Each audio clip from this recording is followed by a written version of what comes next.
You're listening to CFRN, the Christian Financial Radio Network. Good afternoon, traders, and welcome back to the CFRN E-mini Futures Cast. This is the daily broadcast of Indeterminate Length, where we discuss all things E-mini, along with some really big ideas on the finer points of trading gold, bonds, crude, sugar, the euro. Joining us today, Mr. Michael Borth. From our trading desk in Chicago, Mr. Burton Schlichter. Now, to get things started, let's go to our host and founder in Studio A, overlooking South Mountain, America's largest city park. Here's Dwayne.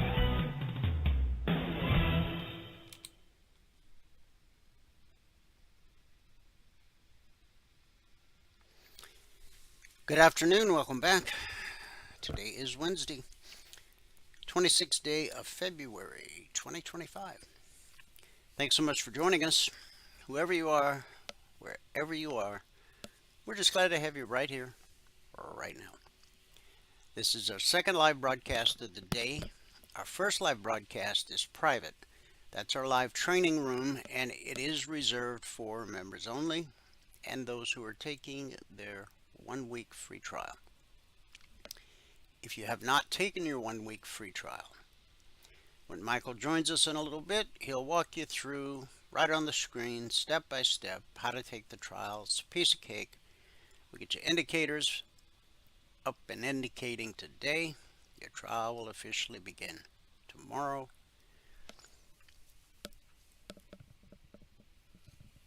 You get 5 consecutive trading days on the trial. So it doesn't matter what day of the week or weekend or hour of the day that you sign up for the trial. You get 5 consecutive trading days. No credit card required.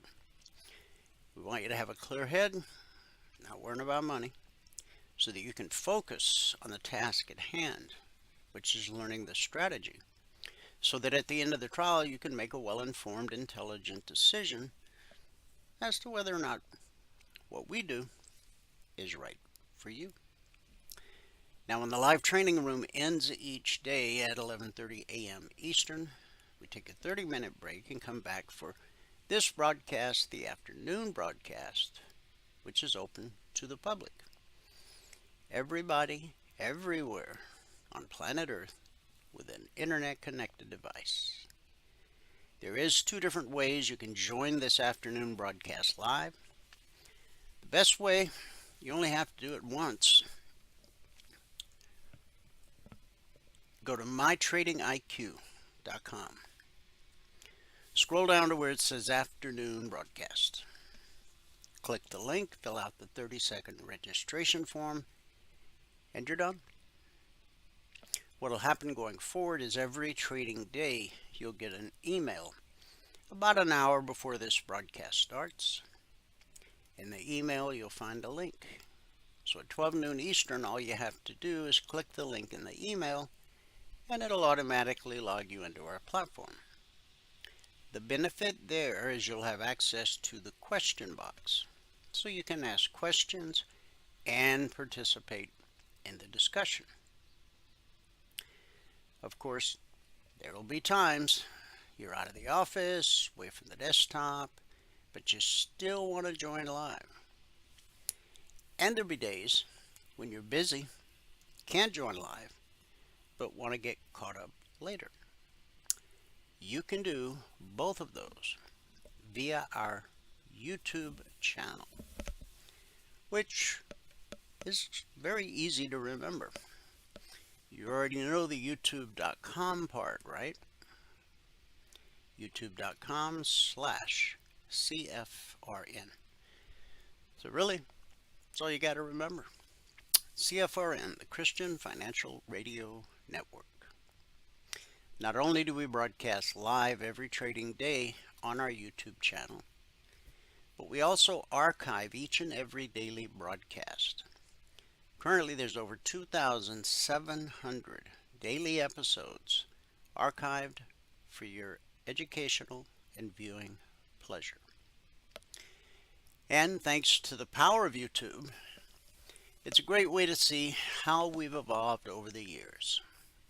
You can scroll back 6 days, 6 weeks, 6 months, 6 years, even more. And of course, you're not going to watch them all, but just poke around. Pick some days at random. Pick some years at random. And again, it'll give you an idea of how we evolved from where we began to where we are now. youtube.com/CFRN. This is our afternoon schedule for each broadcast. So we're going to dive into our daily devotional. How to deal with complicated people. Now, you may or may not have any complicated people in your life, or you may be a complicated person. Our scripture, Philippians 2, verses 1 through 11, and I'm going to share it from the Message translation. If you've gotten anything at all out of following Christ, if His love has made any difference in your life, if being in a community of the Spirit means anything to you, if you have a heart, if you care, then do me a favor. Agree with each other, love each other, be deep-spirited friends. Don't push your way to the front. Don't sweet-talk your way to the top. Put yourself aside and help others get ahead. Don't be obsessed with getting your own advantage. Forget yourselves long enough to lend a helping hand.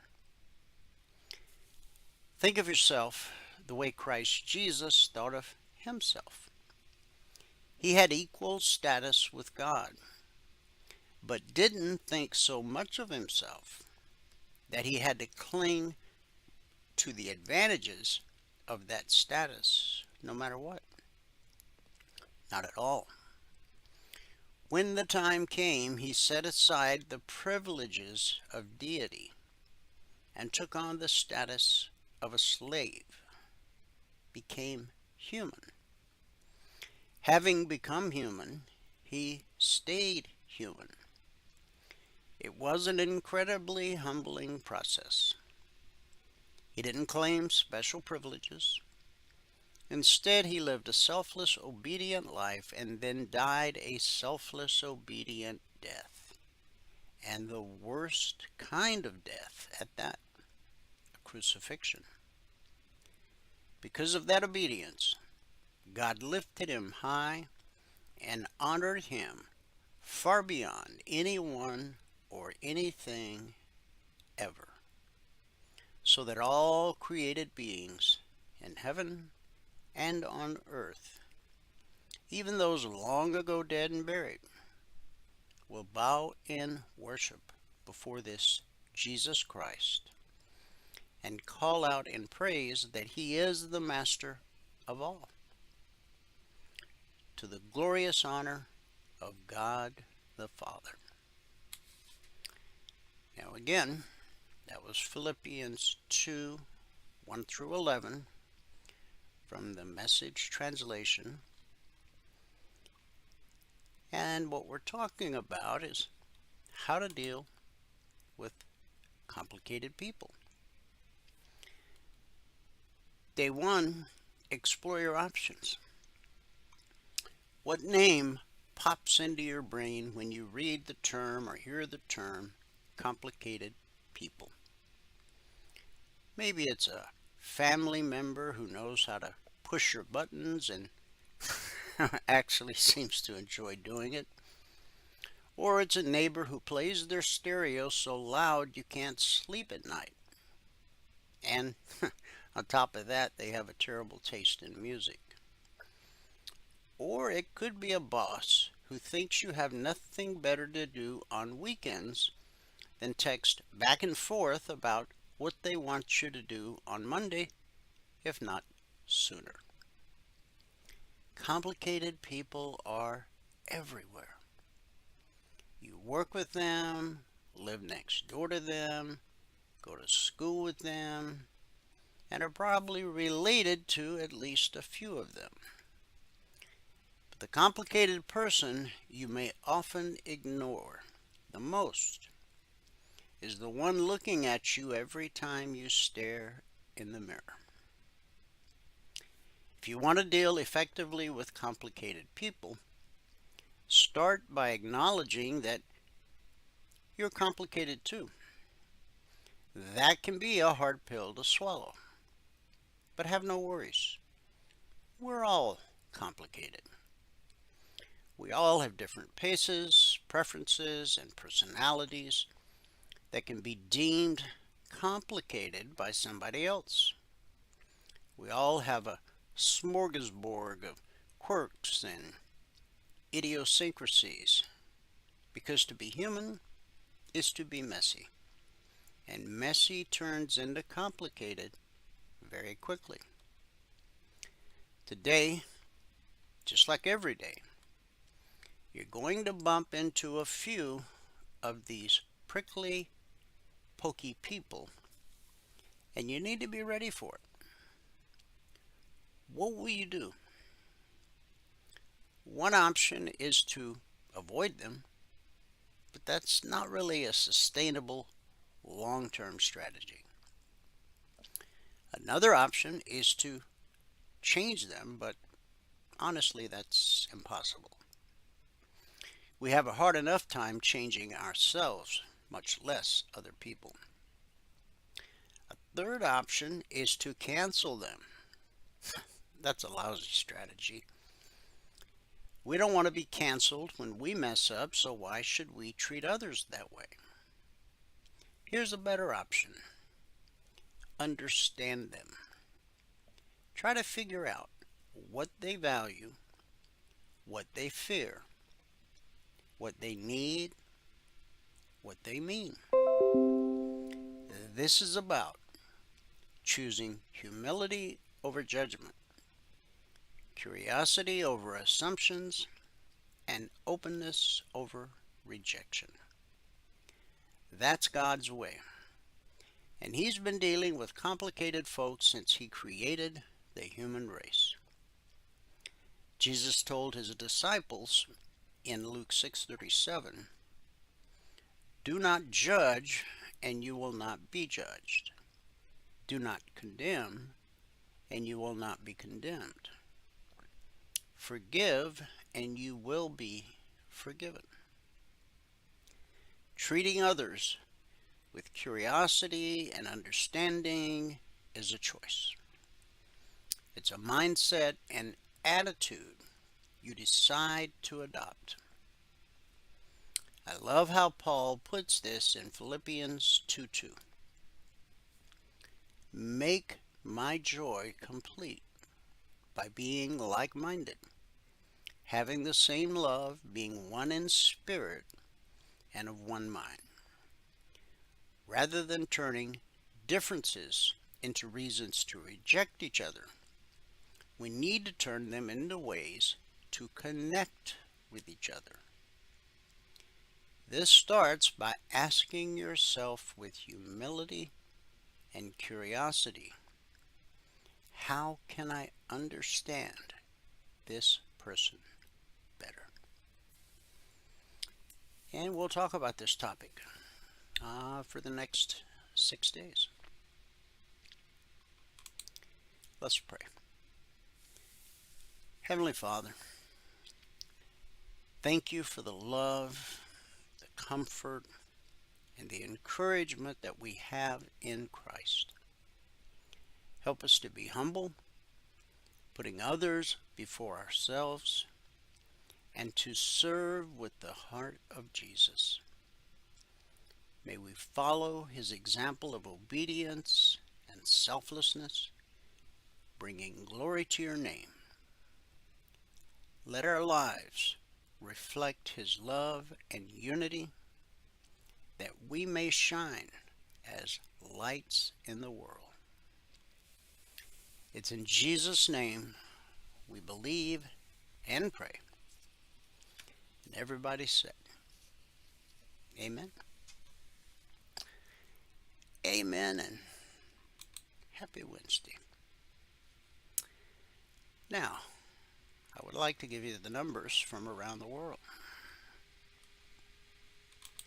Let's see if that's possible. Well,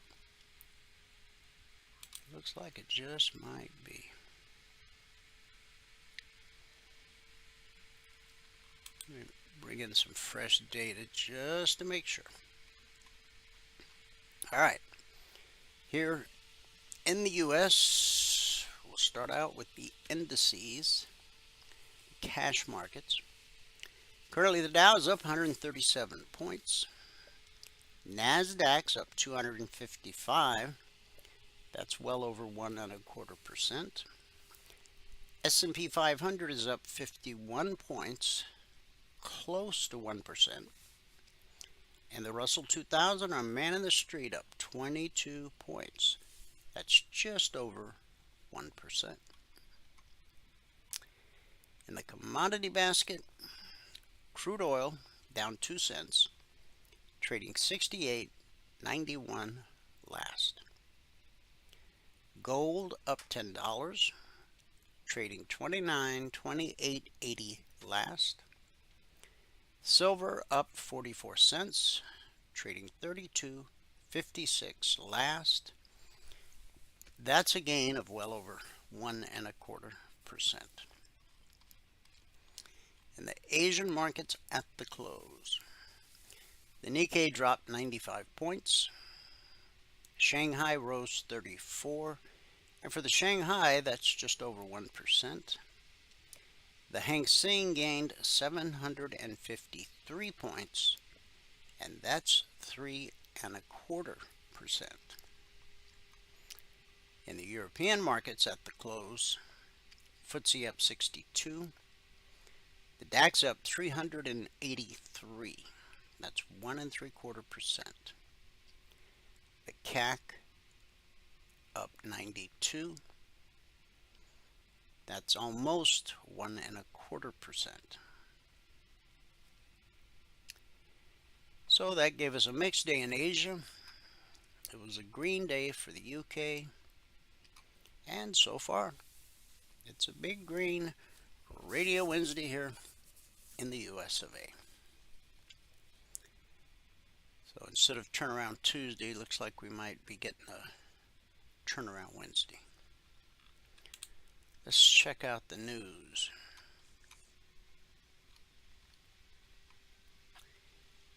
Three Englishmen went on trial yesterday for their alleged 2019 theft of a satirical golden toilet. Yep, toilet. From an art exhibit at the sprawling 18th century Blenheim Palace in southern England. Prosecutors claim 5 men broke through a window and removed the functioning 200-pound gold toilet in under 5 minutes. That thing had, well, it's 200 pounds. How many? 3 men? Yeah. The 3 men deny the charges, while a 4th has pleaded guilty to the burglary. The toilet itself has not been recovered. Now, this piece of art was insured for $6 million. It was created by artist Maurizio Catalan in 2016, an Italian known for creating provocative pieces, often for comic effect. I guess that's their version of our Andy Warhol. Titled America, this is what he called his golden toilet. The piece debuted at New York's Guggenheim Museum, where hundreds of thousands used it. Now, I'm just sharing with you what the article says. Did they actually hook it up to the pipes, or did people just sit on it, have their picture taken? The article says hundreds of thousands used it. In 2019, the piece was moved to Blenheim Palace, the traditional seat of the Dukes of Marlborough, where Winston Churchill was born. The theft occurred days after the exhibition of Catalan's works opened. The 18-karat gold, roughly 75% pure toilet is believed to have been quickly melted down and sold.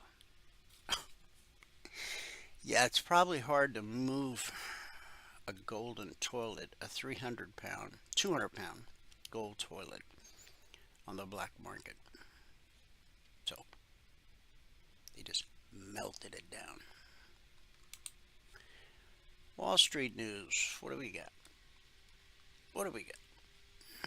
Senator Elizabeth Warren is pressing one of Donald Trump's top economic picks to explain his stance on Federal Reserve independence as scrutiny of the central bank intensifies in Washington, D.C. The leading Democrat on the Senate Banking Committee this week sent a 27-page letter to Stephen Moran, Trump's nominee to chair the Council of Economic Advisors, asking him to clarify his positions on everything from tariffs to tax cuts ahead of a confirmation hearing tomorrow. When Warren raised the subject of the Fed, she noted that Moran has called into question the central bank's independence, citing a report Moran co-wrote last March, arguing that Fed board members should serve shorter terms and be fireable at will by the president. That's Elizabeth Warren. Warren said in a letter, and adding, "Will you commit to supporting the Fed's independence from political influence? Do you believe the president can fire at will a board official?" Okay. Now I understand. Warren wrote the last part, and she was questioning what Moran. Now, let me speak for myself. I see the Fed as just simply a criminal cabal. I'm not talking about the whole federal government. That's another story. But you all know the Federal Reserve is not part of the federal government. It's an independent corporation owned by some very wealthy people. And if you have not read The Creature from Jekyll Island, Google it, and read it, and then you'll understand why I call it a criminal cabal. And the last person that tried to dismantle it was John Fitzgerald Kennedy. True story. Moran, who served Trump during his first term in the Treasury Department, has been critical of past steps taken by Fed Chair Jerome Powell to stimulate the economy during the COVID-19 pandemic. Powell was wrong politically and economically when he urged Congress to go big on fiscal stimulus in October of 2020 on the eve of a presidential election. We all know what happened next, he added. Since Trump's election win, Powell has repeatedly reinforced his intention to serve out his term as chair through May of 2026, telling reporters he doesn't intend to go anywhere even if Trump tries to fire him or demote him. Not permitted under the law, the central bank chair said in November when reporters asked about it. Trump has made it clear he doesn't intend to fire Powell and has softened his criticisms of the Fed's monetary policy decisions.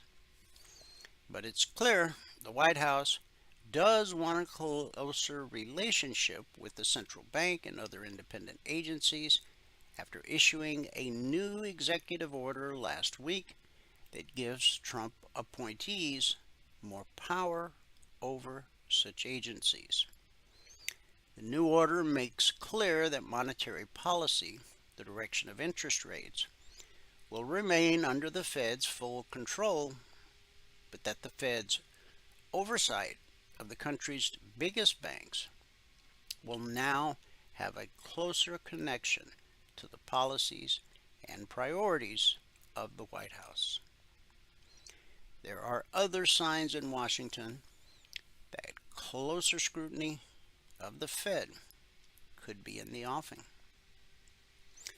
Billionaire Elon Musk suggested last week at a gathering of conservatives that he plans to audit the central bank, answering yes on stage at the Conservative Political Action Conference, also known as CPAC.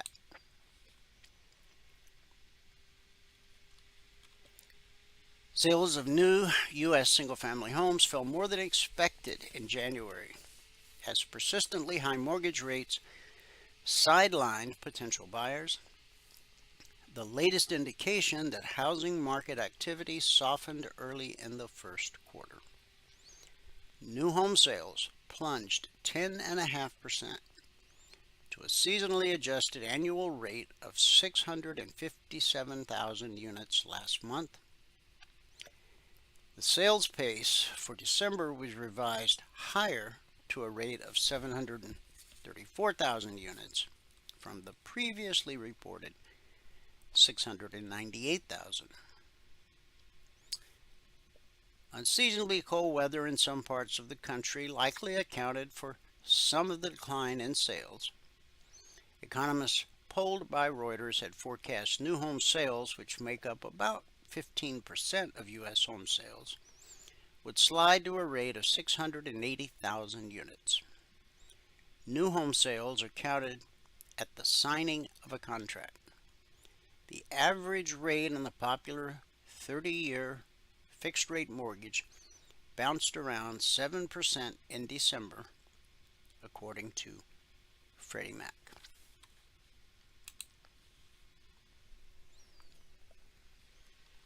Eli Lilly announced today that it's ramping up U.S. manufacturing, adding 4 new sites to help increase the production of key drug ingredients.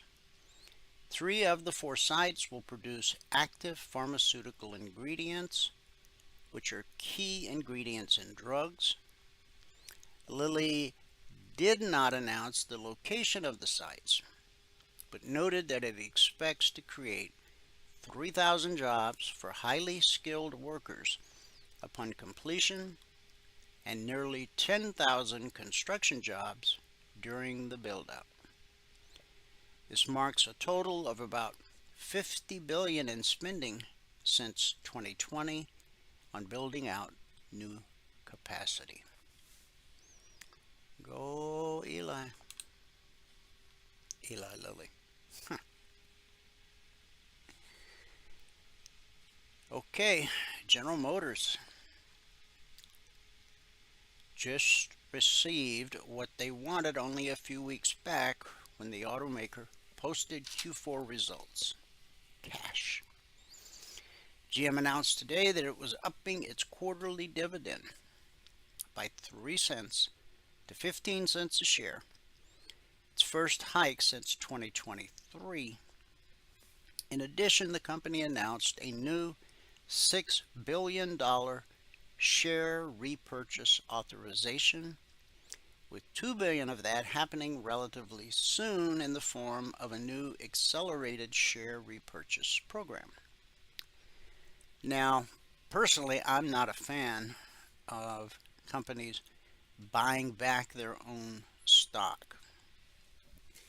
Its purpose is to create confidence in what's happening at the company amongst shareholders. But I and our old friend Radio John, who used to be my whole co-host each day for many years,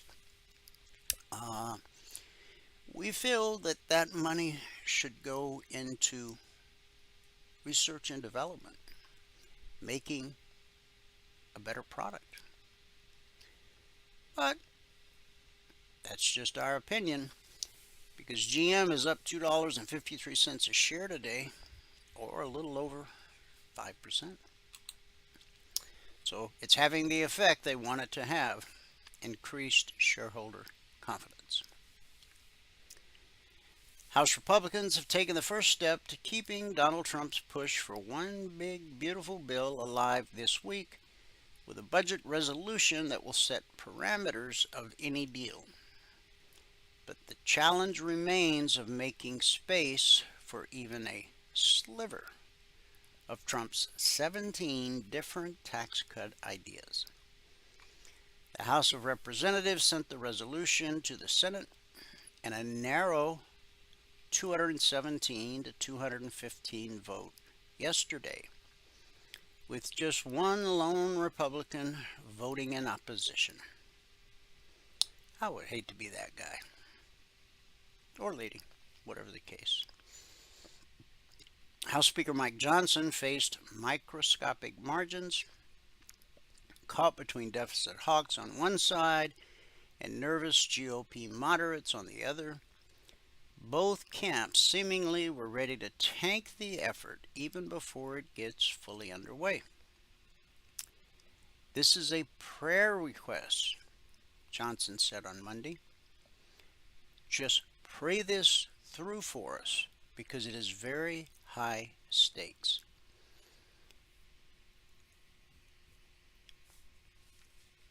I don't think anyone wants to be in front of this train. I think they want to be on it, he added. Underlying the problem for Johnson and his party is the unforgiving math, especially on the tax side of things. That has its roots in an array of promises from a freewheeling Trump. Yahoo Finance counted more than a dozen tax pledges from Trump before last November's election. A recounting in recent days is up the tally to 17 different ideas, almost all of them cuts. Even the smallest estimates of Trump's varied tax promises put the tab at about $10 billion. The higher side projections amount to much more, almost $18 trillion in new red ink over the coming decade. Now, that's one view. Obviously, there's another view. Amazon has rebooted Alexa with artificial intelligence. The rollout is the biggest overhaul of the voice-activated assistant since Amazon introduced it more than a decade ago. The move is a test of whether the company and its new devices czar, former Microsoft Surface boss Panos Panay, can revitalize its most important consumer electronics franchise. Amazon's vision for Alexa has always been ambitious, but until this moment, right this moment, we've been limited by the technology. A demo video showed Alexa booking concert tickets, restaurant reservations, and texting a babysitter. She's useful, Panay reported, before conducting what he said was a live conversation with the updated software. During the presentation, he demonstrated a flowing, ongoing conversation, a departure from the stilted, single-question interactions Alexa users are familiar with. Alexa-powered Echo smart speakers were the must-have gadgets of the late 2010s. The company marshaled a massive effort to capitalize on that interest, releasing a flurry of devices and seeking ways to entice the growing audience of people who interacted with Alexa to spend some money on the platform. But shopping by voice was largely a dud, and other sources of revenue failed to materialize as the company had hoped. Engineers who worked on Alexa in recent years say the mood in the division soured when executives curbed hiring and then laid off thousands of workers. When OpenAI released its error-prone but uncannily human ChatGPT in late 2022, Alexa was still struggling to find new ways to engage a massive user base that mostly used the assistant as a kitchen timer and trivia machine. We'll see if AI does anything. The monolithic dominance of big tech made life miserable for stock pickers in recent years, with the group reaching a double-digit drop from its peak, according to Morgan Stanley's Lisa Shillette. That means scouring balance sheets for companies that have solid earnings and should hold up if the economy slows or tariffs stoke inflation. Shallot sees money to be made in owning standouts within financial services, domestic industrials, energy and materials mining companies, as well as consumer services like media and entertainment. She also likes healthcare, one of last year's worst laggards, pointing to interesting generative AI applications for the sector. And last, investors in U.S. government bonds are starting to bet the Federal Reserve will soon need to pivot from worrying about sticky inflation to fretting about slowing economic growth. That sentiment helped drive Treasury yields to their lowest levels of the year on Tuesday, and while yields have rebounded slightly, strategists at Morgan Stanley say the 10-year has scope to fall back below 4% if the prevailing view on the Fed shifts. Well, there you have it. Let's look at our hometown news. Logic 247, our 24/7 around-the-clock E-mini alert service. Not just E-minis, but crude, gold, silver. We're currently in week 343. Over the last 343 weeks, we've issued over 19,000 individual handcrafted alerts. This week, since the market opened Sunday night at 6 p.m. Eastern, we've issued a total of 32 alerts. That was at 6:30 a.m. Eastern when Val did the recap. Still waiting on the outcome of 10. That gave us 22 actionable alerts, of which 3 or 14% would have been stopped out based on market structure and a simple process we teach all of our passport holders in their one-on-one mentoring sessions. Over the last 343 weeks and over 19,000 individual alerts, we've averaged on a weekly basis 20% or less of the alerts being stopped out. Again, based on market structure and that simple process we teach our passport holders. And I think 14% is where we ended up last week. Yesterday we were at 8%, but we only had 15 alerts out. Now we have 32. We're still waiting on the outcome of 10. Now the purpose of the logic alerts is to help you learn how to read a chart. No matter what profession you choose to go in, you need to know how to read. So you can read the training manuals, read the instruction book. But with trading, it's a different kind of reading.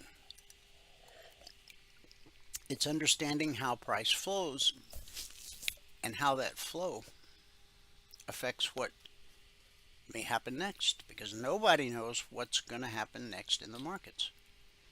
Oh, I know you get the emails, you go to the websites, and they're all claiming they can read tomorrow's headlines today. But you've already learned that holy grail just doesn't exist. Doesn't exist, can't exist, won't exist. Now, if you want to learn how to trade, you got to learn how to read the chart.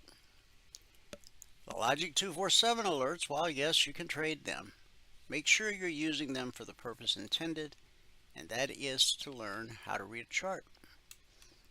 You want to be able to look at a chart of any market in any time frame, and with the help of our humble indicators, know instinctively what the next high probability move is. You want to be able to look at a chart and instinctively see where the next major resistance is, where the next major support is, and find the windows of opportunity in between. The logic alerts can come out anytime around the clock, 2 a.m. or 2 p.m. Futures trade around the clock. We have traders around the globe. Our day session is their night session, and vice versa. Now, our original alert service is different. It does not come out around the clock. It comes out shortly before or shortly after the Globex open each evening. Last night I got them out 5 minutes ahead of the Globex open. So the Wednesday session started Tuesday night at 6 p.m. Eastern. Just like tonight at 6 p.m. Eastern, that will be the beginning of the Thursday session. If you're a member or trial member, make sure you read this information and understand it. All of our members and trial members had all of these targets 5 minutes before the open last night. The ES, the Dow, the Russell, crude, the NQ, gold, and silver. 5 minutes before the open. So let's go take a look at the daily chart.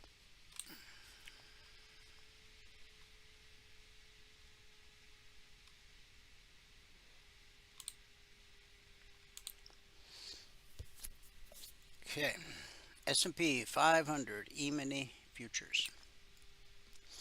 The daily chart's important because, number one, institutional traders, the ones with massive accounts who trade in huge size, they're the ones that literally move price.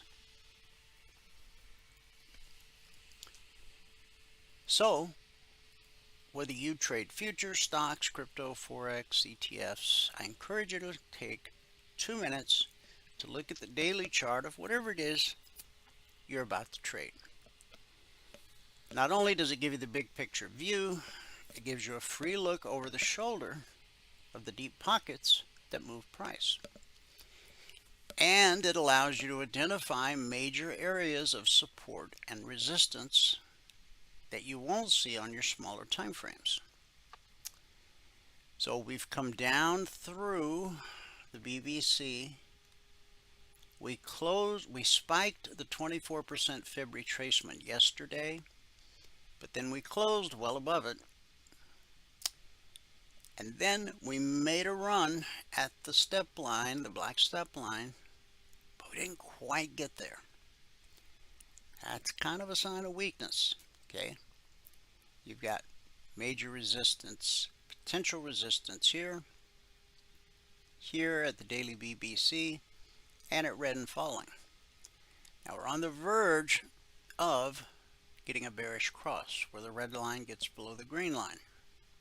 Okay, and when that happens, well, you can see what happens.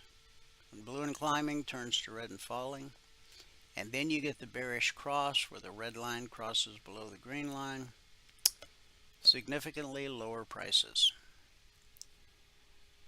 We could find support here at the 24. We could. If we hold support at the low of the day, then that means we've got to overcome this obstacle, this obstacle, this obstacle, this obstacle, and this obstacle to get a shot at the all-time historic high. Path of least resistance obviously is to the downside.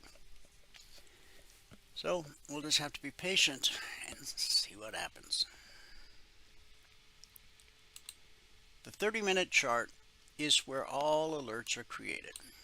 Logic 247 and the concierge trade alerts. vertical line separates today Wednesday, here's Tuesday, back here's Monday. Horizontal lines are the weekly trading zones, which are published every Monday morning at 6:15 a.m. Eastern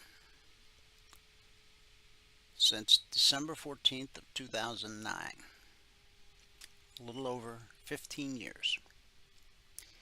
When price rallies up to a weekly zone, we expect resistance. When it drops to a zone, we expect support until proven otherwise.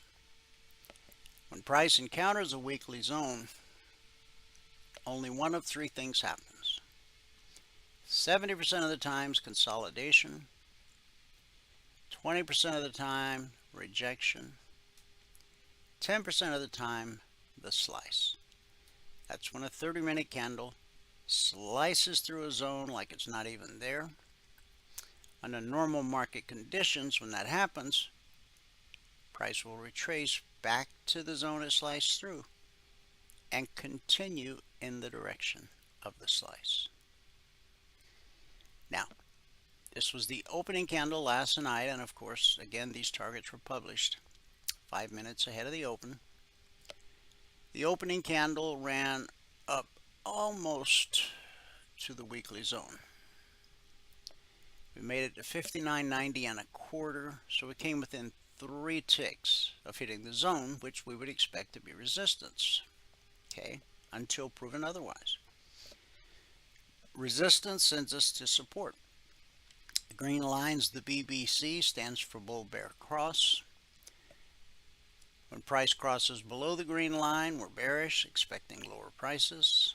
When price crosses above the green line, we're bullish, expecting higher prices. The pullback to the BBC holds more often than it doesn't. So this pullback holds support, sends us to resistance, consolidation. We hit the long target. We trade above the long target. We don't go far. We pull back into the BBC and the zone, support times 2. So we get a leg, and now we're getting a retracement that's coming back to test the BBC and the weekly zone.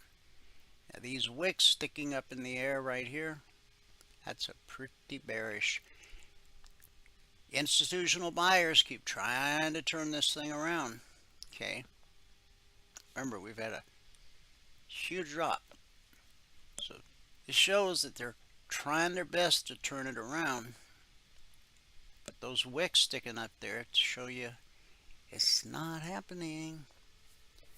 So this time around, we may find that price trades, if it doesn't find support here at the top of the long target or at the zone, and that takes us down to this low here.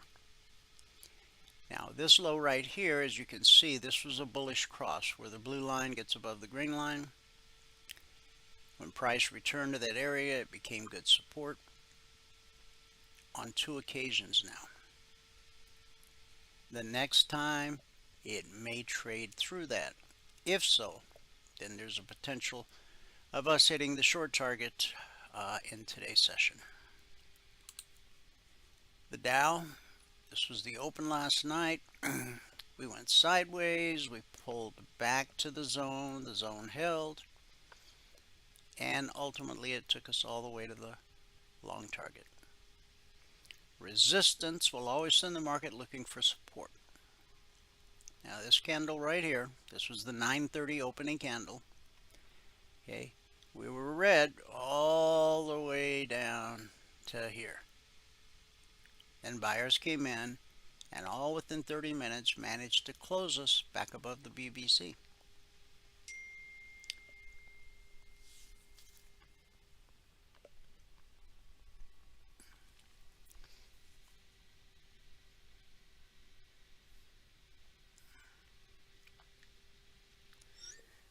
Okay. Oh boy, this is getting rough. We just took out that low. We've got a bullish cross right here. basically what this short target is based on. If we take out that short target, the next major support is going to be way down here. And after that, here and here.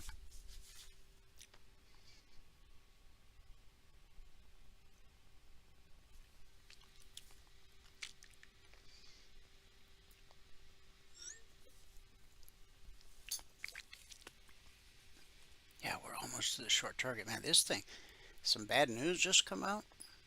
And this thing is falling fast. Is ES is falling. See, we just took out the target. We just took out the zone. Next potential support right here. Right at that bullish cross. But it's usually the first time down. This was the second time down. The third time down may take it out. So possibly we see that short target today. The Russell, this is where we open.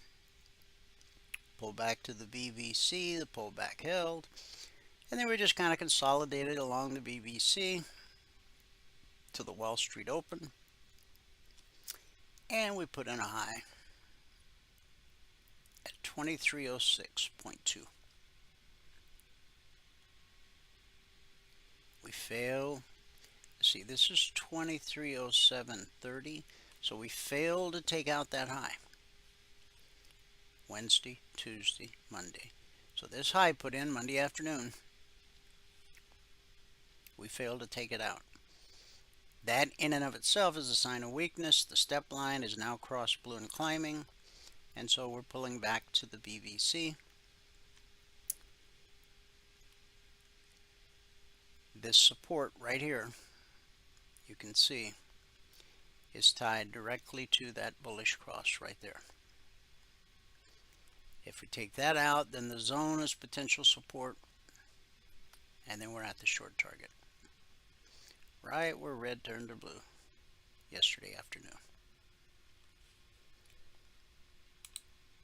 NQ. This was the open. We had blue and climbing, so we consolidated at the BBC for a bit. And we got a leg, a retracement, a leg, a retracement, a leg, a retracement, and then we finally hit the long target. And then we got a deep pullback. Took us all the way into this area right here. Buyers came in, saw it as an opportunity, took us up to and through the long target. But by the time the 30-minute, this was a big green candle, but by the time the 30-minute candle closed, we were back at the zone. So we take another attempt. You see all those wicks sticking up in the air? That's bearish. Okay. So if we take out the current low, next stop should be the low of this candle, potential support. Then here, and then right here. And it looks like it could happen. Crude oil. This was the open last night. Consolidated sideways, ran into the BBC, which acted as resistance. We spiked it a little bit, but all the candles are still connected. So we got a leg down and a retracement, and a leg and a retracement, and a leg. We hit the short target. But again, look at all these wicks sticking up. All these naked wicks. That is incredibly ominous. Now, 68.55, not the lowest weekly zone, it's the next to the lowest zone. We've spiked it, but right now we're sitting on top of it. Okay. And again, these are the zones that were published Monday morning at 6:15 a.m. Eastern. Gold, here's where we opened last night. We attempted higher, retraced to the BBC, consolidated, got below the BBC,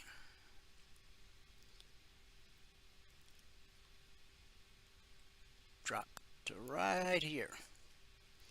See these lows from yesterday? That market structure provided enough support to push us back up to the zone.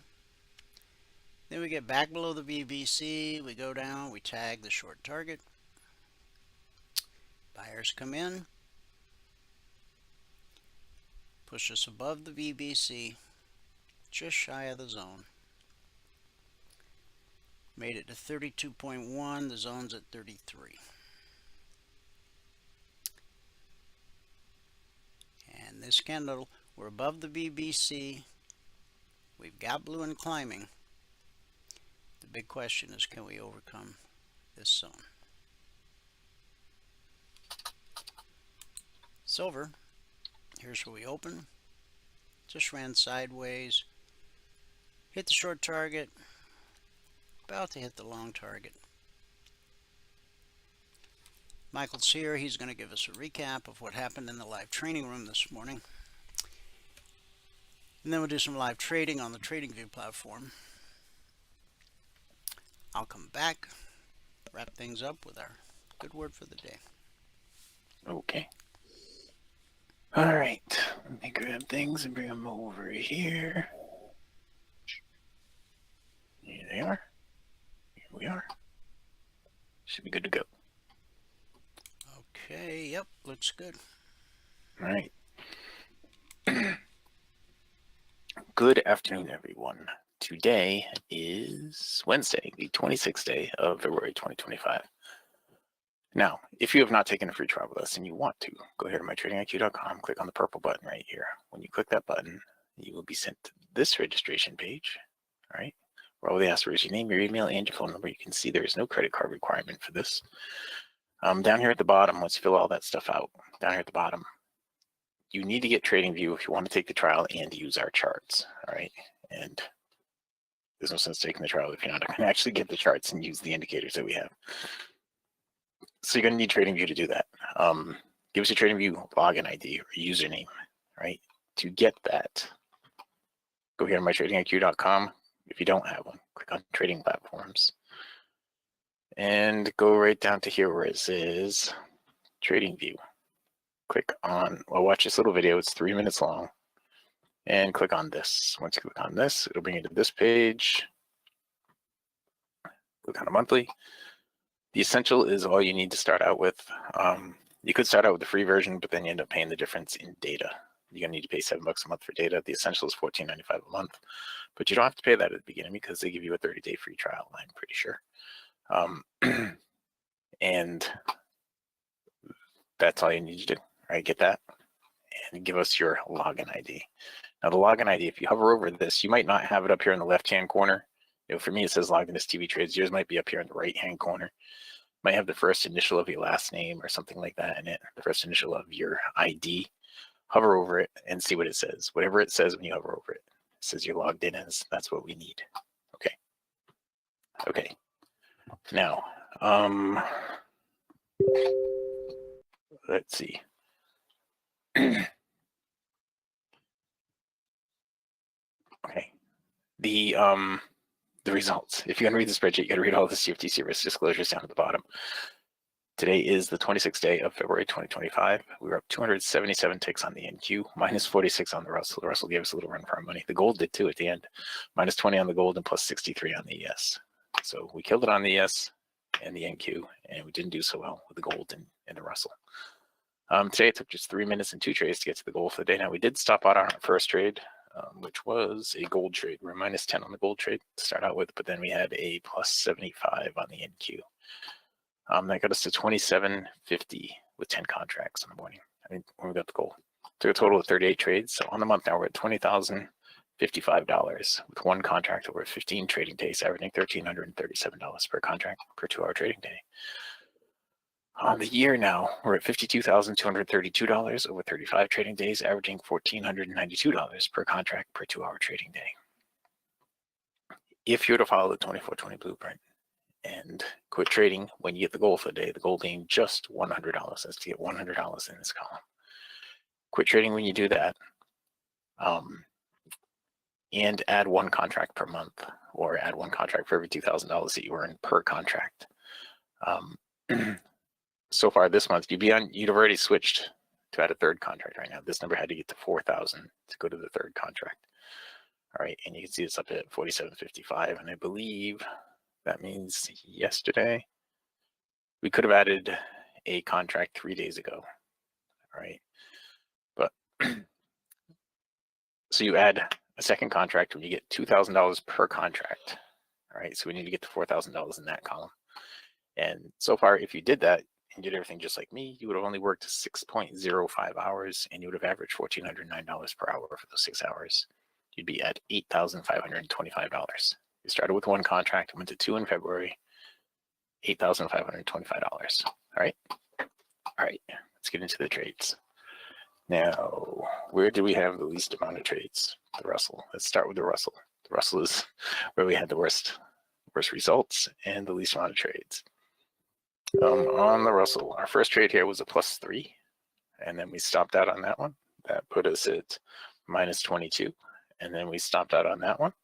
That put us at -47, and we had a +1 over here.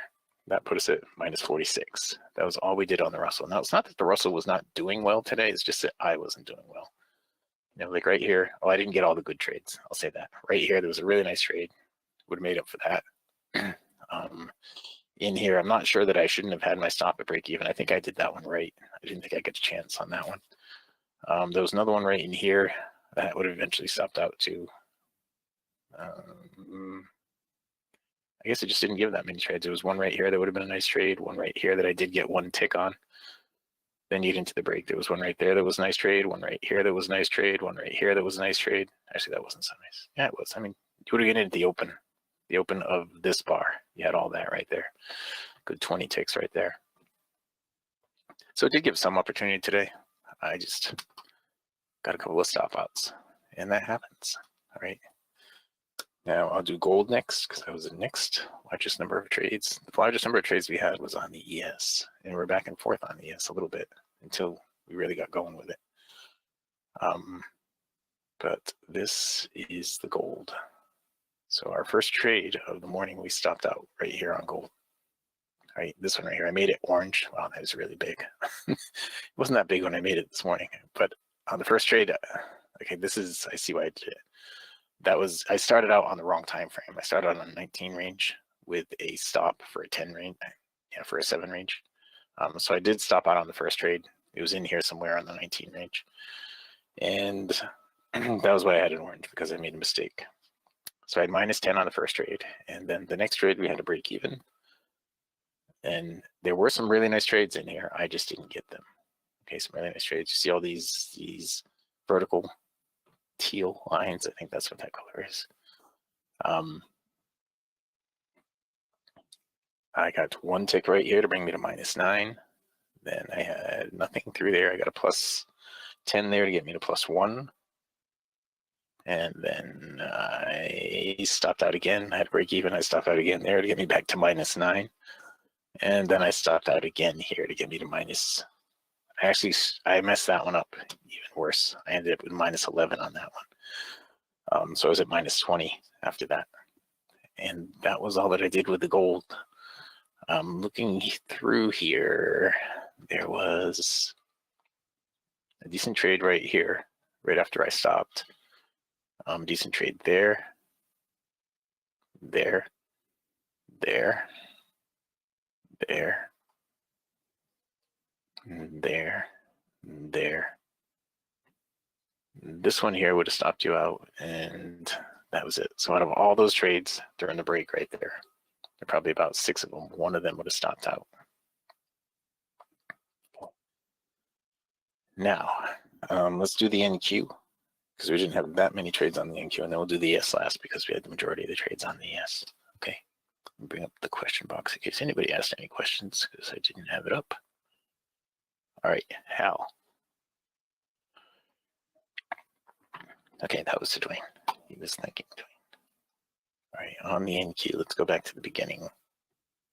Now, our very first trade on the NQ is right here. This is what we got the goal for the day. We picked up 75 ticks on that one. Then we got 4 ticks on that to get us to 79. Then we got another 70. Nope. Then we got another 4 ticks there to get us to 83. Then we got another 75 ticks. So right here, we got another 75 ticks to get us to 158. And then we stopped out, minus 60 to get us down to 98. Then we had a 48 tick, it looks like, or no, a 50 tick. Looks like, no, 48 tick. 48 tick to get us to 146. Then went from 146 to 221, so that's 75. Then we went from 221 to 237. And then there was a really nice chop right here. It went from 237 up to 277. And then we had a break even, and that was where we ended it for the morning. So I know Richard just sent me a text message, and I believe it was something about the way that the market's traded right through here.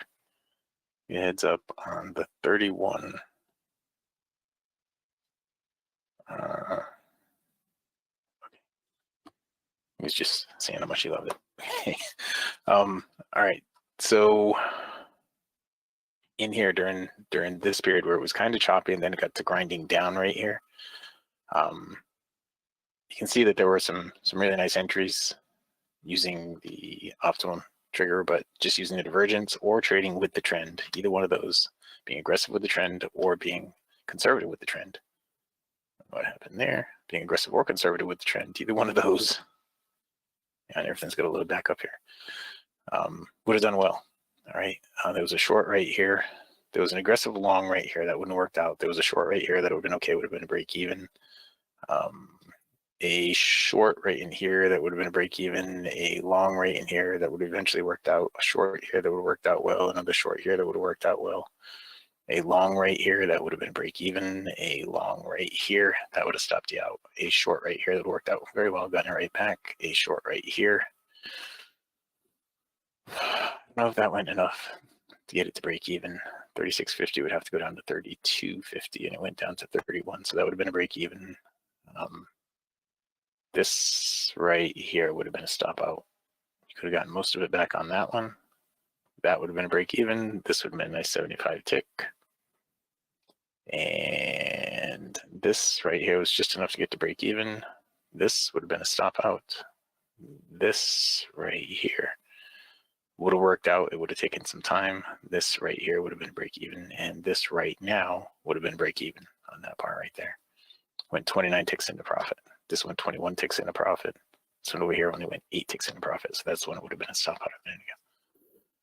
And that was it on the NQ. All right, the NQ, we ended up with 277 ticks, having 3 75 tick wins during the day, helped that quite a bit. All right, the ES now.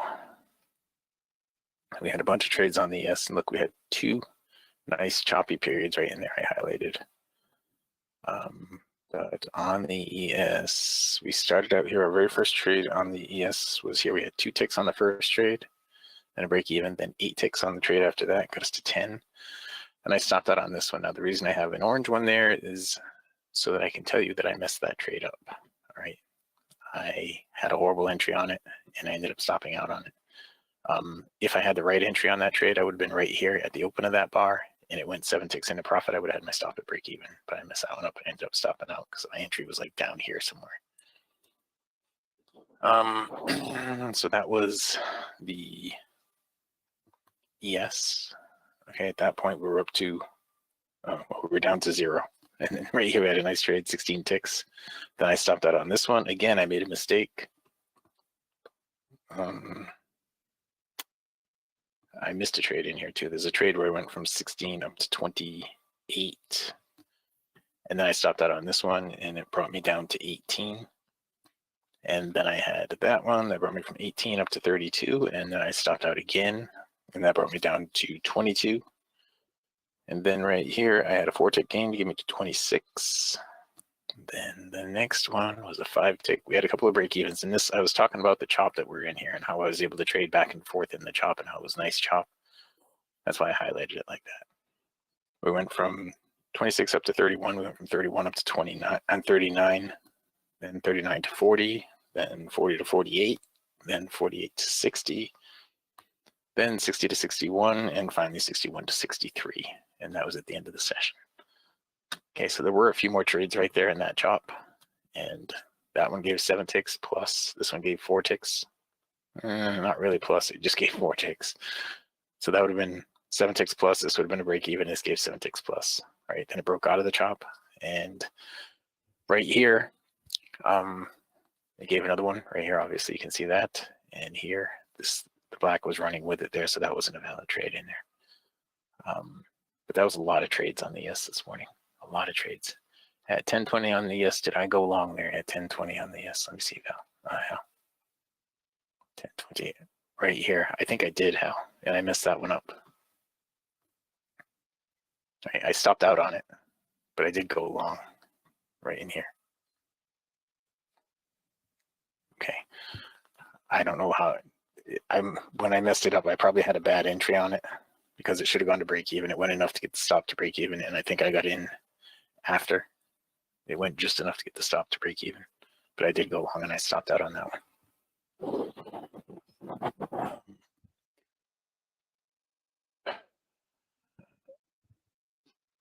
Okay, and during the break, if we just run through the trades, well, let's just see how many there were, because now it's 1:13 already, and I haven't even.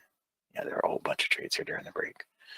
Let me go over something else with you guys while you're watching right now. You see, we have the YBR on here, and I stuck this out here. If you go to mytradingiq.com trading platforms, I think I stuck it on here, didn't I? Yeah, right here, the 3 types of trades, right? The most aggressive, that's the one that doesn't have the YBR, that does have the divergence. So you have to have the slingshot on that one. These two, the 2 and 3, you don't need the slingshot, but you do need the YBR because the YBR gives you the trend. These are both with the trend, right? So what you're looking at in that case, you're getting rid of the slingshot down here and you're trading in the direction of the YBR. Anytime price goes into the overbought, if you're being aggressive doing the number 2 trade, you're selling the open of the next bar. Anytime it goes into the overbought, you're selling the open of the next bar. Now, that's good and that's aggressive and that gets you in the trades. And if you're just going to get the goal for the day, you're usually going to get it pretty quick. And if you stop trading, that's good. But you have to understand when you do that, you expose yourself to this and that and that and this right here. Okay, the flat spots. So you, as a trader, should have an understanding of what creates those flat spots. All right, and it's trends that create the flat spots. So you're trading with the trend. The flat spots should be fewer when you're entering with the trend. You should have fewer flat spots at your point of entry. You should have more of them down here at the bottom. If you're in a downtrend, you should have more of the flat spots down at the bottom than you do at the top. Okay, because the flat spots happen when you have long legs. Is when the flat spots happen, like this one right here. See the flat spot down there. But if you have a long leg like that, then the pullback is likely to be deep and give you a longer leg on the pullback and a flat spot on the pullback. So you have to understand all that if you're really focusing on the market. Okay, like right here where it popped up, it had just a little tiny pullback and it popped up right here and it gave you a short at the top of this bar. You would have been selling top of that bar. If you did the conservative trade where you waited for it to come out of the overbought, you would have sold the bottom of that bar. So if you had your order waiting, you might have gotten filled here and you might have gotten a break even out of it. But if you didn't and you bought the bottom of that bottom, you sold the bottom of that bar, then you would have stopped out for sure. On the next one, where it went into the overbought right here, you would have sold the open of this bar, right? And that probably would have stopped you out to the tick here. However, if you waited for it to come out of it, you would have sold the bottom of that bar, right? The bottom of the next bar. And that wouldn't have done any better. It would have done the same thing, probably stopped you out to the tick. But the next one right over here, you would have sold the open of this bar right here. And that would have worked out. If you waited and did the conservative thing, you would have sold the close of this bar after it came out of the overbought, the close of that bar. And that would have worked out as well. The first one would have been a couple of ticks better. The second one would have still worked. But in this one right here, what I'm trying to show you is how the conservative works in your favor some of the time, but not all of the time. This one right here, you would have sold the open of this bar right here, right? And we got to break even on that. If you waited for it to come out of the overbought, did the conservative came out of the overbought, it would have been the down close of this bar right here. You would have stopped out on that. You see? So when you're trading with the trend, if it doesn't really have much of a trend, it's a little harder to do and you got to be aggressive if it's trending like this, then trading with the trend is better when you wait for the conservative. If you have big legs like this, wait for the conservative move. Okay, if you have big long legs like that, wait for the conservative trade. Because if you're getting in on the aggressive trade where it pops up like that and you buy the open of that, stop out to the tick. Buy the open of that, really close to a stop out, maybe not. Buy the open of this right here, that would have worked out. Didn't put in a lower swing. Buy the open of this right here, that would have stopped out. Okay, I'm just showing you how to see the different things. And you're talking about this one back here, Hal, right? I am happy with, you're talking about this one right here. Now the way it looked, let me bring up anything else here. The way that it looked, let me bring something else up. Here, I'll bring a DOM over. The way that it looked in real time was like this. Okay, so there's plenty of room right there to want to take the trade. Between the blue and the black right in there, there's plenty of room in there. You know, and I don't have to have a lot. I can do just a little tiny bit. Like some of these trades that I took today, there was just a tiny bit like this right here. If I'd have seen that, I'd have taken that trade right there. You see how little there is right there? If I'd have seen it, I'd have taken that trade. I'd have taken that trade. You know, some of them have just a tiny bit. And those work out well.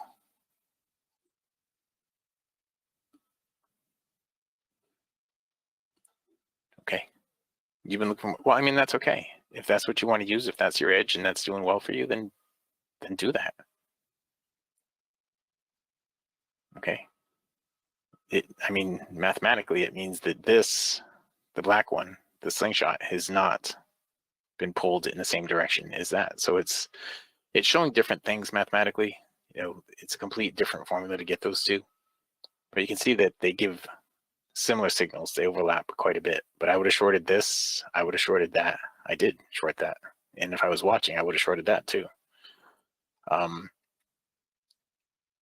They give different, you know, it's different math that puts them in the places that they're in. But, you know, what happens almost every time is when it gets into the oversold, it goes to the overbought. When it's in the overbought, it goes to the oversold. So, you know, does more divergence or separation mean it's going to work better? Not necessarily. I mean, it works great either way. You know, like one like this, does that mean it's going to go faster or better? I mean, was it any better than, say, this guy right here? You know, the open of that one didn't go up at all. You had to get right there at the open and it went right down. This one over here, it kept going a little bit. You see that? It kept going down at the entry right there. That would have been your entry. Well, I'm sorry, not there, but right here. This would have been your entry right here, and kept going a couple of ticks before it went up. It went down 2 ticks before it went up. You see what I mean?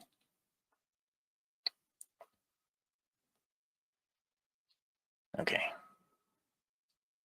I just want to make sure you understood all that. So I probably talked right through any trades that we had. Gold's got a short right here. It's too late to get into, I think.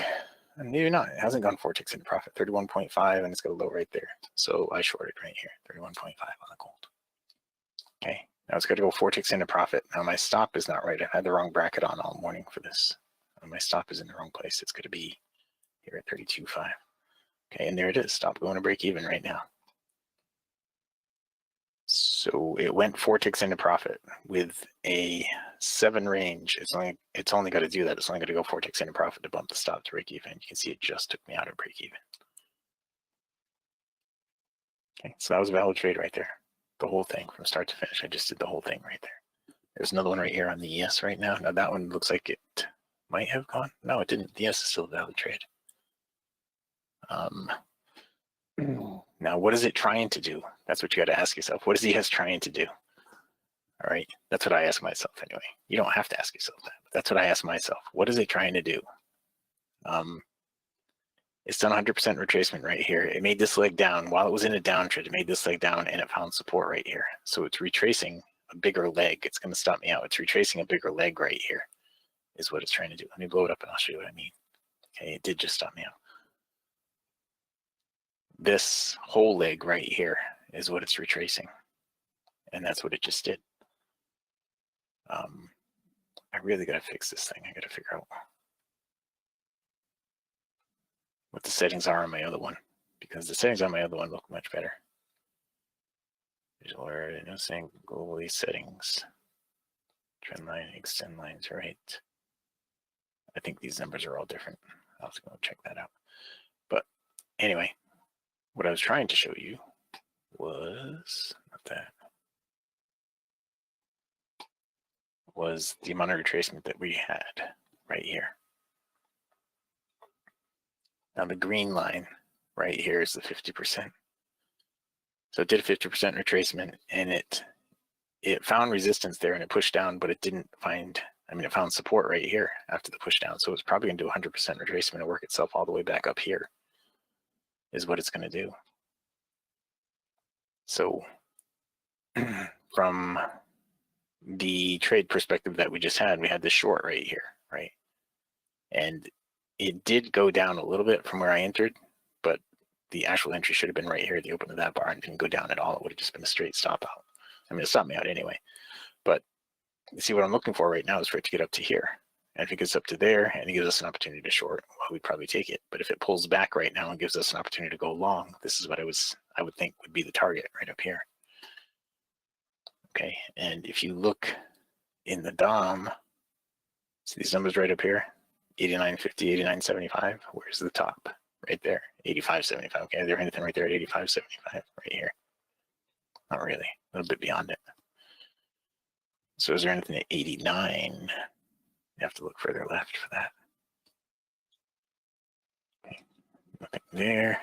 Slide that over here. And I'm going to bring it right there. All right, so right here, we have a potential long trade coming up here on the NQ. Potential long trade. So what we would look for right now on the NQ is for the blue to get down into the oversold. All right, when it gets into the oversold, then we'll look to get a better entry than the open of the next bar. It would either be look for the open of the next bar or a better entry than the open of the next bar. All right. Now I created a thing not too long ago to help with this kind of stuff that I'm not using right now.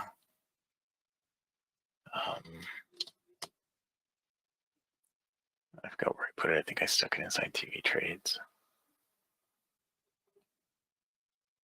Lines, labels. It's not there. It's on this one. Yeah, here it is right here. Show clothesline. Show price value. Show to the left.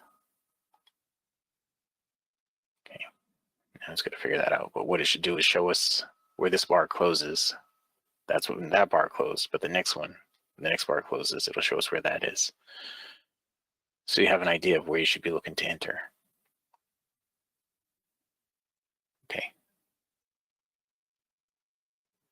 So this does it on the close of the bar. It goes to where the close of the bar is.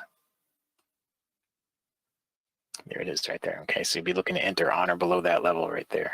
So right about here would be good. Okay. 27.50 and I'm in at 27. Simple as that. So now it's got to get up to 31 for me to bump the stop to break even. 31. Actually, this is a 50 range. It's got to get up to 32. Me to bump the stop to break even. It's got a 60 tick stop on it. Okay. And it might stop me out. It might not. We'll see.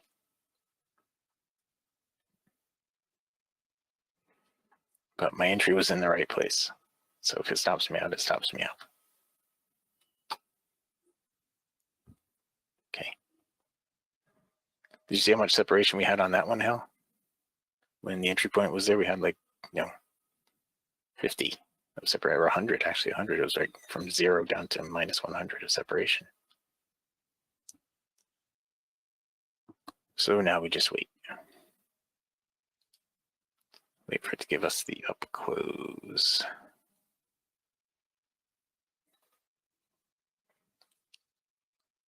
And I think it just stopped me out, didn't it? Yeah, it did just stop me out. It's my second stop out on the EQ today. But it happens. You get stopped out sometimes. Over here on the gold, we're about to have another trade, and this is some pretty nice chopper in right here on the gold. Right? It's a pretty nice chop right there.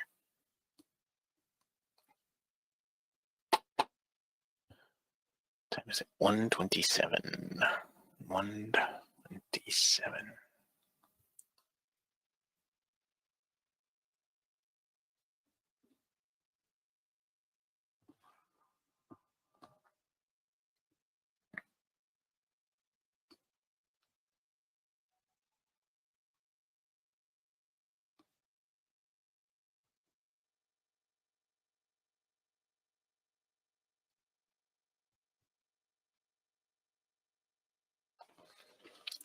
So we wait.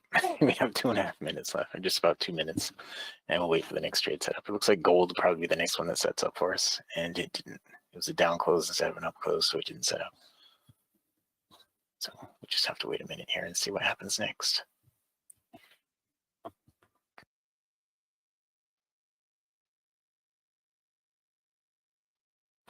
All right, the ES could give a short right here. Now, what is the ES trying to do? What is it trying to do?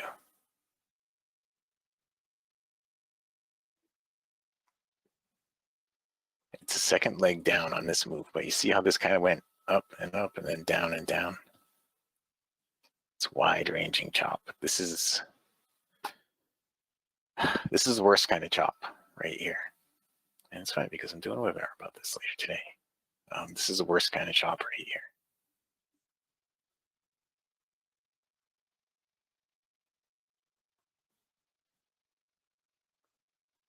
Right? It's the worst because it's really non-directional.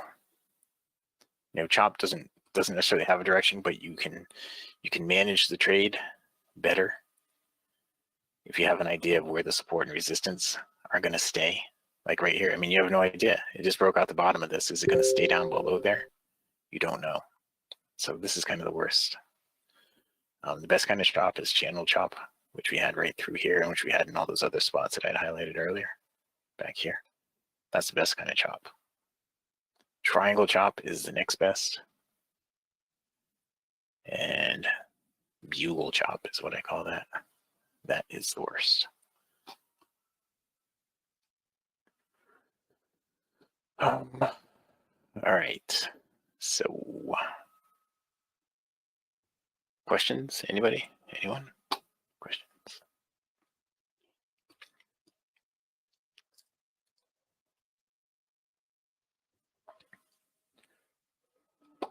All right.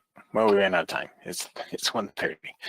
So I'm going to wrap it up. If you have not taken a free trial with us and you want to, go here to mytradingiq.com, the homepage, click on the purple button. There's no credit card required for the trial. Click on that. It's going to bring you to this registration page. Just fill out the form. Down here at the bottom, make sure you give us a TradingView login ID. Okay, I should put more text down there that says if you don't have a TradingView, get one and go to this page. I will try to do that. That's what we need, right? Do all that, and you will get to be in the room with us in the morning. Today we ended up plus 1752.50 on the morning session. Okay, that's with one contract. And that's it, guys. There's a short right here on the NQ, and I think that's the only one. A short right there on the NQ. We just got it right there too. All right, that is it. With that, I can pass it back out to fabulous Phoenix, Arizona, in Studio A, overlooking South Mountain, America's largest city park. Dwayne is ready. Yes, sir. Recap of the morning session. Today, it took 3 minutes and 2 trades to get to $2,750 with 10 contracts on. Excellent. Okay, guys, we made it through all the markets. We'll take one last look at the daily chart of the ES. And as you can see earlier, looked like we were going to try to pull back, but we hadn't made it all the way to the step line, and we talked about that would be potential resistance. It was, and now that puts us just above the 24% Fib retracement. Now we spiked that yesterday, but closed well above it. So this low from yesterday, that's your next major support area. It's kind of a double bottom right there between this day and this day. Yeah, not really. This day was definitely lower than this day. So if we take out this low, look for potential support right in this area here, 59.02, 59.03. Then here about 58.79,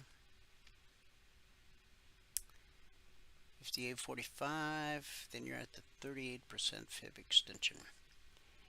And we're just about to get a bearish cross. So if we do get a down close today, and if we close below the 24% fib retracement, that's going to give us the bearish cross, and that could take us substantially lower. So be careful out there. To become a member, send an email to support@cfrn.net. In the subject line, just put "I want to become a member." In the body of the email, put your name, your phone number. We're not going to call you, but we're going to send you an email that explains everything it means to become a passport holder. And there will be a link you can click to seal the deal. You get 2 hours of live training every trading day in an interactive environment. That means you're watching real trades in real markets with real money.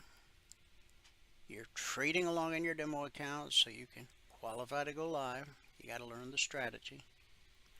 Ask every question that pops into your head. You'll run out of questions pretty quick because the methodology itself is pretty simple. Now, along with 2 hours of live training every trading day, you have access to private one-on-one mentoring at no extra charge. The strategy you learn, the indicators you own as a passport holder, are fluid across all markets and all time frames. Future, stocks, crypto, Forex, ETF, doesn't matter. Price flows the same across all markets and all time frames. From support to resistance, back to support, back to resistance, over and over, again and again. It's a never-ending cycle. As a passport holder, you'll get the Logic 247 alerts around the clock. You get the concierge trade alerts the second they're published every evening. Monday mornings at 6:15 a.m. Eastern, you get the weekly trading zones. And once they're published, they're carved in stone for the entire week. You're also able to attend the members-only workshop every Thursday night at 8 p.m. Eastern. Everything a trader needs, all under one roof, one low price. Plus, you get the golden key that opens all the private channels in Telegram. During your trial, of course, you have access to the public channels, but once you actually become a passport holder, you then have access to everything.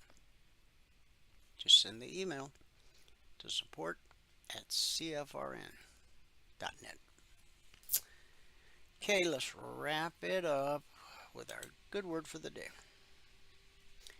Now, the last 2 days we've talked about moving from failure to success. And we're going to stay with it. Psalm 3, verse 2. Many say of me, there is no help for him. A Christian leader writes, Oliver Goldsmith was born the son of a poor preacher in Ireland in the 1700s. Growing up, he wasn't a great student. In fact, his schoolmaster labeled him a stupid blockhead. He did manage to earn a university degree, but he finished at the bottom of his class. He was unsure of what he wanted to do. At first, he tried to become a preacher, but that didn't suit him. Next, he tried law, but failed at that. He then settled on medicine. But he was an indifferent doctor, not passionate about his profession. He was able to hold several posts only temporarily. Goldsmith lived in poverty, was often ill, and once even had to pawn his clothes to buy food. It looked like he would never find his way. But then he discovered an interest and aptitude for writing and translating. At first, he worked as a Fleet Street reviewer and writer, and then he began to write works that came out of his own interests. He secured his reputation as a novelist with The Vicar of Wakefield, a poet with The Deserted Village, and a playwright with She Stoops to Conquer. Goldsmith's story sounds a lot like the psalmist David's, and maybe yours too. Many are they who say of me, there is no help for him in God. But you, O Lord, are a shield for me, my glory, and the one who lifts up my head. That's Psalm 3, verses 2 and 3. You may be down today, but God will lift you up if you turn to Him for guidance and cooperate with His plan for your life. And that's our good word for today. Thanks so much for tuning in. Whoever you are, wherever you are, may God continue to richly bless you with His mercy and with His grace. And I'll see you at the bell.